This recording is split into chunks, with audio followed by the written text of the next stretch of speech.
नमस्कार दोस्तों। क्या आपने कभी सोचा है कि भूखा बच्चा अपने पढ़ाई पर क्यों नहीं ध्यान दे पाता? क्या किताबें और अच्छे शिक्षक ही सफलता की गारंटी है या सफलताओं की शुरुआत हमारे मूलभूत आवश्यकताओं से होती है? आज हम पढ़ेंगे शिक्षक मनोविज्ञान का सबसे महत्वपूर्ण सिद्धांत, जिसे हम अब्राहम मैस्लो नीड्स हायरार्की कहते हैं। अब मैस्लो का आवश्यकता अनुक्रम सिद्धांत, जैसे कब कब कौन सी स्टेज पे आवश्यकता क्या क्या क्या चीज की पड़ती है, उसके बारे में पढ़ेंगे। यह ऐसा टॉपिक है जो सीटेट, जेटेट, एसटेट, एमपीटेट या कितने प्रकार के भी टेट होते हैं उनमें पूछे जाते हैं। प्लस में जितने भी शिक्षक से रिलेटेड कोई भी परीक्षाएं होती है, जैसे डी ट्रिपल एस बी आपका हो गया दिल्ली वाला, केवीएस हो गया केंद्रीय विद्यालय, उसके बाद आपका नवोदय हो गया एनवीएस, या तो आपका बिहार में जो एग्जाम होते हैं उससे रिलेटेड बीपीएससी टीआरई हो गया, उसमें भी ये प्रश्न पूछे जाते हैं। तो दोस्तों, अगर आपको ये टॉपिक अच्छे से ध्यान रखने हैं तो आपको इस टॉपिक को अच्छे से हम पूरी तरह से जोर लगाने वाले हैं इस टॉपिक पर। तो चलिए आज शुरू करते हैं आपका अब्राहम मैस्लो का नीड्स हायरार्की टॉपिक। ठीक है दोस्तों, चलिए शुरू करते हैं। आज के क्लास के बाद आप इस टॉपिक को कभी नहीं भूल पाएंगे। चलिए शुरू करते हैं आज topic Abraham Maslow needs hierarchy. ठीक है दोस्तों, इसके ये सिद्धांत हैं जो कि आपके 5 स्टेज में लिखे हुए हैं। सिद्धांत इसके 5 होते हैं। ठीक है, पांचों स्टेज को समझेंगे। चलिए पहले थोड़ा सा जान लेते हैं अब्राहम मैस्लो थे कौन। आइए, अब्राहम मैस्लो एक प्रसिद्ध अमेरिकी मनोवैज्ञानिक थे। उन्होंने 1943 में नीड्स हायरार्की थ्योरी का प्रस्तुत की थी। ठीक है, आइए कब प्रस्तुत किए थे? 1943 में। ये अमेरिकी मनोवैज्ञानिक थे। ठीक है, उनका मानना था कि प्रत्येक व्यक्ति की आवश्यकताएं एक निश्चित क्रम में होती है। जब निम्न स्तर की आवश्यकताएं पूरी होती है तब व्यक्ति अगले स्तर की आवश्यकताओं की ओर बढ़ता है। जैसे मान लीजिए एक एग्जाम्पल के तौर पर, अगर आप किसी स्टेज पे, जैसे मान लीजिए बच्चा कोई है, अगर वो स्कूल जा रहा है तो स्कूल जाते क्रम में उसको सबसे पहले क्या जरूरत पड़ेगी? बुक्स की, बैग्स की। क्योंकि बुक्स अगर उसको ले जाने हैं स्कूल तो वहां पढ़ाई करेगा। बुक्स को ले जाने के लिए बैग का जरूरत पड़ेगा। तो जब वो स्कूल पहुंचेगा, स्कूल पहुंचने के साथ में उसको शिक्षक चाहिए। अब शिक्षक जब वहां मिल जाएंगे तो उसको साथ में कन्वर्सेशन चलेगा शिक्षक और छात्र के बीच में। तो वो हो गया पहला स्टेज। दूसरा, ये जब वहां से बच्चा स्कूल से घर आएगा तो उसको पहुंचाने हो सकता है गाड़ी से, वैन से आए बच्चा। उसके बाद जब वैन से आएगा तो वो जब घर में मिलेगा भूलेगा, तो उसकी आवश्यकता कुछ और ही होगी वहां। जैसे मान लीजिए स्कूल में उसको शिक्षा की आवश्यकता थी, दूसरा घर पे आने को उसके खेलने की आवश्यकता आ गई। तो ये धीरे धीरे स्टेज में बटा हुआ दोस्तों। देख, जैसे छात्र कभी, अगर मान लीजिए कोई छात्र, वो छात्र अगर भूखा है तो उसको सबसे पहले आवश्यकता क्या चाहिए? खाना खाने की। अगर वो खाना खा लिया तो उसको पढ़ाई में भी मन लगेगा, और पढ़ाई में जहाँ मन लगा उसको ऑटोमेटिक सारा धीरे धीरे स्टेप बाय स्टेप सही होने लगता है। ठीक, आइए चलते हैं, देखते हैं मैस्लो का 5 आवश्यकताएं क्या क्या है। पहला, साइकोलॉजिकल नीड्स, शारीरिक आवश्यकताएं। इसमें क्या क्या आती है? जैसे भोजन, पानी, हवा, नींद, कपड़े और रहने के स्थान। अब मान लीजिए आपको, आप आए धरती पर, आपको भोजन ही ना दे, क्या आप शारीरिक सुरक्षा रह सकते हैं? आर्थिक रह सकते हैं? स्वस्थ रह सकते हैं? स्वस्थ तो वहीं से आप रहेंगे जहां पे आपको भोजन मिलेगा, पानी मिलेगा, हवा मिलेगा, नींद मिलेगा। ठीक, अगर हम आपको भोजन ही ना दे तो आप स्वस्थ किस काम के?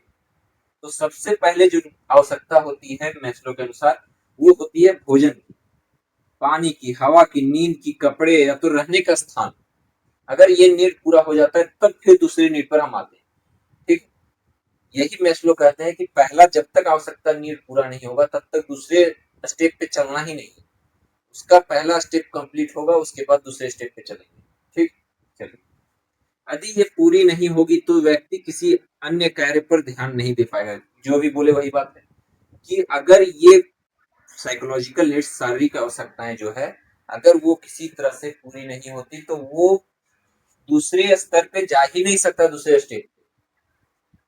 अगर उसको मान लीजिए भोजन ही अच्छा से नहीं मिल रहा है तो भोजन के अलावा और क्या सोच सकता है? वो तो सीधा सोचेगा कि मुझे किसी तरह से भोजन चाहिए। अगर वो उसको भोजन मिल रहा है तो भोजन मिलने के साथ साथ उसका तो आवश्यकता पूरा हो रहा है, तो वो फिर दूसरा चीज सोचेगा कि मुझे भोजन तो मिल गया। ठीक है, मान लीजिए खेती करके ही, फिर जब खेती वो कर लेगा तो सरकार आजकल चलाती है बीमा योजना खेती के नाम पर, कि आप कुछ इंश्योरेंस करवाइए कुछ पैसा दे करके, उसके बाद आपका बीमा योजना कर दिया जाएगा आपका खेत का, अगर किसी तरह कुछ हुआ तो। ठीक, आइए, तो वो हो गया खेती का बीमा योजना, ताकि फसल किसी तरह का नुकसान हो तो आपको बाद में उसका पैसा मिल सकता है। लेकिन उससे पहले क्या वो भोजन का इंतजाम कर चुका है, तब वो फिर दूसरे आगे स्टेप पे बढ़ा है। ठीक है, उदाहरण के लिए भूखा छात्र पढ़ाई में ध्यान नहीं लगा सकता। देखिए, सबसे पहला कि उसका तो सबसे पहले, अगर वो किसी तरह का कोई बच्चा है तो वो पढ़ाई करने के लिए जा रहा है, तो अगर उसका पेट भरा ही नहीं है तो क्या वो पढ़ाई कर पाएगा? ये तो आप ही बता सकते हैं अच्छे से। अगर पढ़ाई नहीं कर पाएगा तो फिर उसकी जो स्कूल जाएगा वहां जाने से क्या फायदा? तो उसका सबसे पहली आवश्यकता है कि उसका भोजन अच्छा से हो, ताकि उसका पेट भरा रहे, तब उसको पढ़ाई में भी ध्यान लगेगा। ठीक है, पहला जब आवश्यकता पूरा हो गया तो दूसरा स्टेप क्या बोलता है? सेफ्टी नीड, सुरक्षा की आवश्यकता। पहला जब भोजन उसका पूरा अच्छा से मिल गया तो पढ़ाई पर ध्यान देगा, उसके बाद वो सोचे सबसे उसके बाद क्या है कि सुरक्षा की आवश्यकता पर वो ध्यान देगा।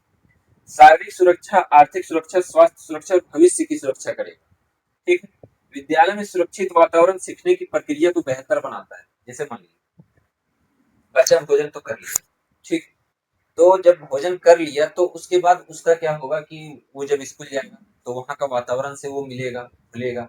उसके बाद वातावरण उसको कैसा लगेगा, वहाँ का माहौल उसको सेटअप करने में लगेगा कि मेरा यहाँ पे जो शारीरिक सुरक्षा या आर्थिक सुरक्षा, जैसे भी मतलब पढ़ाई लिखाई में जो भी मन लगने वाला है, वो मेरा कैसा है, स्वास्थ्य मतलब भविष्य की सुरक्षा मेरा यहाँ हो पाएगा क्या नहीं, उसकी चिंता करेगा वो।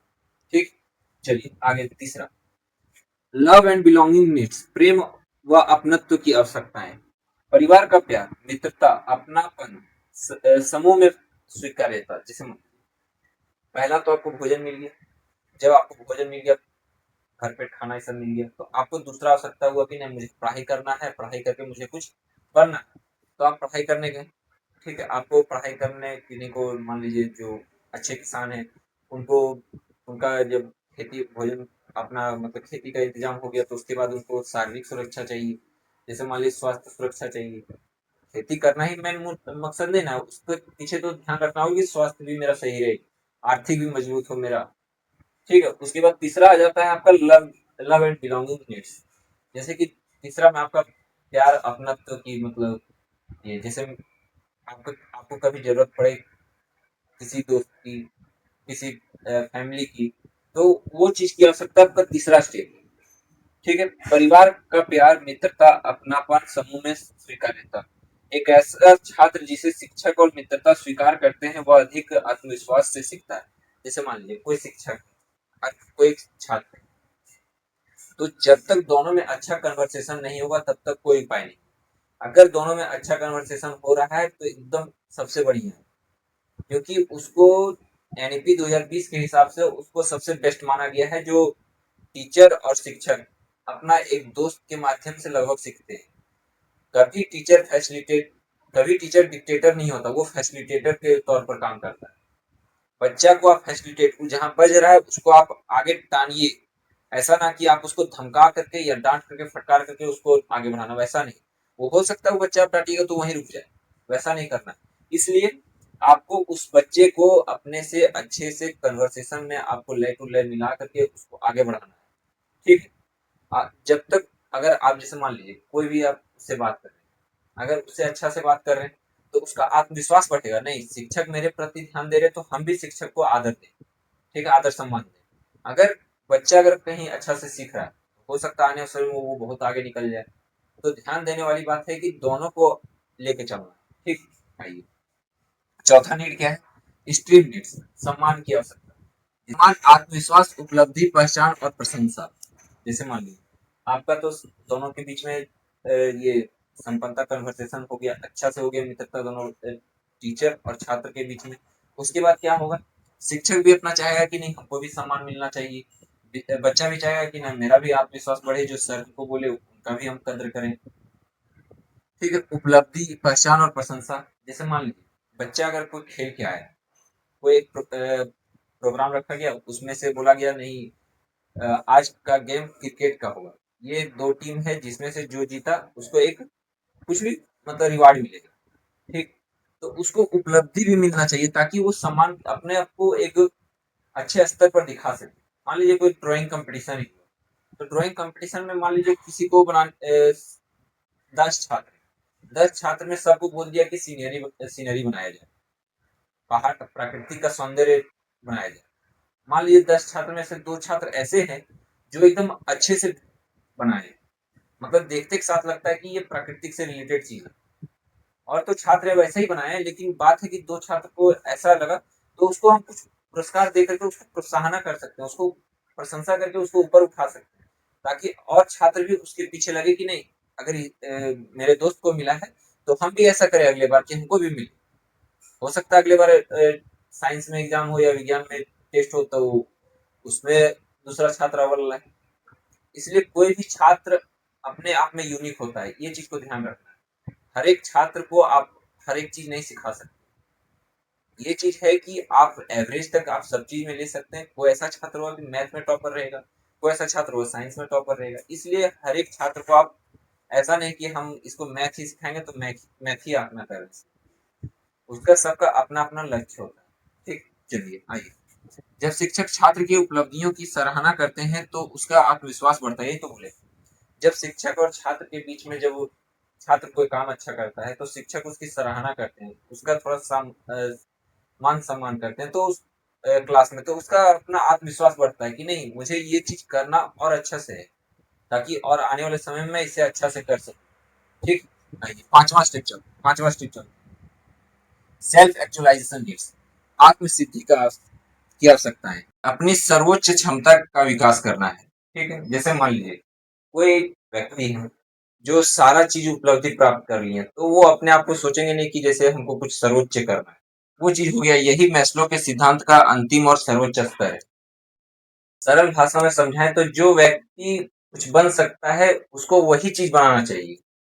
प्रत्येक व्यक्ति के अंदर कोई ना कोई विशेष क्षमता होती है, उस क्षमता का सर्वोत्तम विकास ही आपका सेल्फ एक्चुअलाइजेशन नीड्स कहलाता है। एक एक्चुअलाइजेशन का उदाहरण लेते हैं, जैसे मान लीजिए कोई बच्चा है अपने स्कूल लेवल में अच्छा चित्रकला करता है, ठीक। वो चित्रकला करने में अच्छा है, तो अगर बच्चा चित्रकला करने में अच्छा है तो उसको एक प्रतियोगिता कराया जाएगा, ठीक। अगर वहां पे भी वो अच्छा किया तो स्कूल लेवल पे उसका जैसे 7-8 स्कूल मिल करके उसका उसमें भी एक प्रतियोगिता होता है, वहां पे भी अच्छा करता है, तो वहां पे अगर अच्छा करता है तो उसको फिर धीरे धीरे आगे चल करके उसको नेशनल लेवल पे खिलाया जाएगा। नेशनल लेवल पे जब वो चित्रकला का खेल खेलेगा तो अगर वहां पे भी टॉप लाता है तो वो कहलाता है आपका सेल्फ एक्चुअलाइजेशन नीड्स, मतलब अपने आप को वो वहां तक पहुंचा सका कि वो उसको उसकी वो आवश्यकता थी, वहां तक वो पहुंच सका, ठीक। चलिए, महत्वपूर्ण है कि दोस्तों अपनी क्षमता पहचानिए, उसके लिए उसका काम कीजिए, उसको विकसित कीजिए, उसके बाद उसे समाज के लिए यूज कीजिए, समाज के लिए उपयोग करके जो उपयोग कीजिएगा उसको ही सेल्फ एक्चुअलाइजेशन बोलते हैं, ठीक। चलिए, अब एग्जाम ट्रिक के हिसाब से देखते हैं 5 क्या स्टेप कैसे कैसे चलते हैं। अगर आपको रोटी मिल गया, ठीक, तो आपको क्या चाहिए, जब रोटी मिल गया तो आपको सुरक्षा चाहिए, ठीक। सुरक्षा के बाद क्या चाहिए, अपनापन चाहिए, ठीक है। अपनापन के बाद क्या चाहिए, सम्मान चाहिए।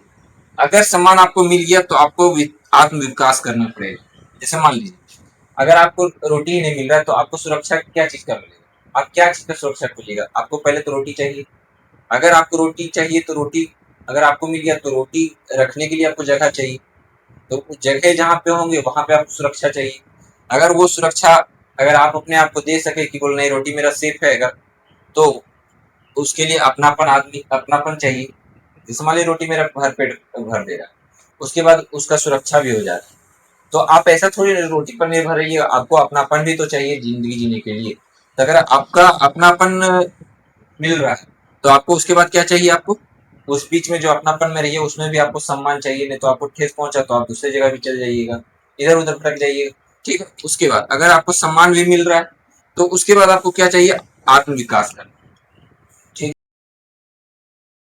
अगर आपको पैसा सम्मान सुरक्षा अगर आपको सब चीज मिल जाए तो क्या आप वहीं रुकना चाहेंगे या उससे आगे बढ़ना चाहेंगे? अगर आगे बढ़ना चाहेंगे तो उसी को हम क्या कहेंगे, सेल्फ एक्चुअलाइजेशन नीड्स। मिलते हैं फिर अगले वीडियो में, इसी तरह का टॉपिक लेकर के फिर से मिलेंगे अगले बार नेक्स्ट वीडियो में। ठीक है, धन्यवाद दोस्तों, मिलते हैं। लाइक सब्सक्राइब कमेंट करते जाइए दोस्तों। अगर कहीं कोई तरह का दिक्कत हो तो आप हमारे कमेंट बॉक्स में कमेंट कीजिएगा। धन्यवाद।